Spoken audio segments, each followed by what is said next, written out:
To, assalamu alaikum. Wa alaikum salam wa rahmatullah.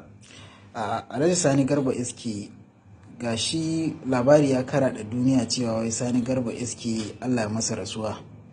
Me za ka ce game da wannan jita-jita da yake ta yawo akan yanar gizo?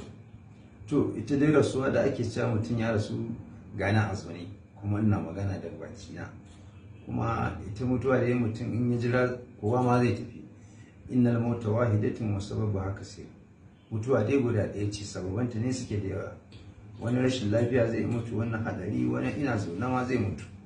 Saboda haka in lokaci ba sai an tsaya ana ta wani yama ɗiɗi ba, za a tafi. Kuma kowa da ka gani zai ɗanɗana mutuwa, in dai mutuwa ce. Muna nan da ranmu, muna fatan dai idan mun zo mutuwa Allah ya samu cika da imani. To, gashi kuma wasu daga cikin waɗanda suke wannan masana'antar da kake gudanar da harkokinka suna ƙorafin cewa wai Sani Garba Iski yana ƙorafin cewa 'yan masana'antarsa ba su taimake shi ba. Shin ya abin yake? Ni ban san inda ne wannan ƙorafi ba. Ai babu yadda za a yi Allah ya maka baiwa baka gode masa ba kuma ya ƙara maka. Ai Ubangiji yana ƙara maka idan ka gode mani.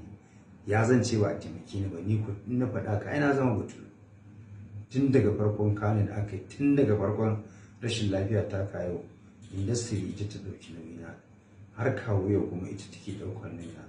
Saboda haka ƴan uwana ƴan fim babu abin da zan ce da su sai dai ce musu Allah ya saka da alheri, domin ban taɓa zaton ƴan uwana bane sai yanzu ma da larura ta sami ni kuma suka ɗauki gabaran taimaka mu kuma suka ci gaba da taimaka mu.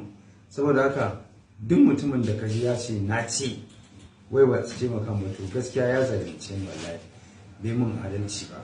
Saboda haka duk mutumin da ya taimake ni Allah ya taimake shi ma a al'amuransa, Allah ya jibinci al'amuransa. Wannan shine abin da zan iya faɗa.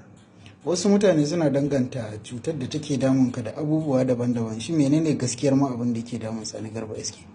Na farko ciwon suga nake, diabetes, sai hawan jini, to tafiya bai zo shafi koda.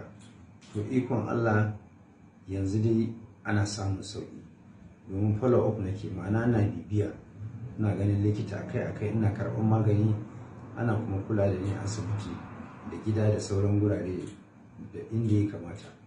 Ina shan magani a lokacin da ya kamata. Saboda haka ina gode wa Allah bisa samun sauki da nake yi akan wannan ciwo, da kuma mutane suke taya ni da addu'a da tallafi iri-iri. Ina gode musu, Allah ya saka musu da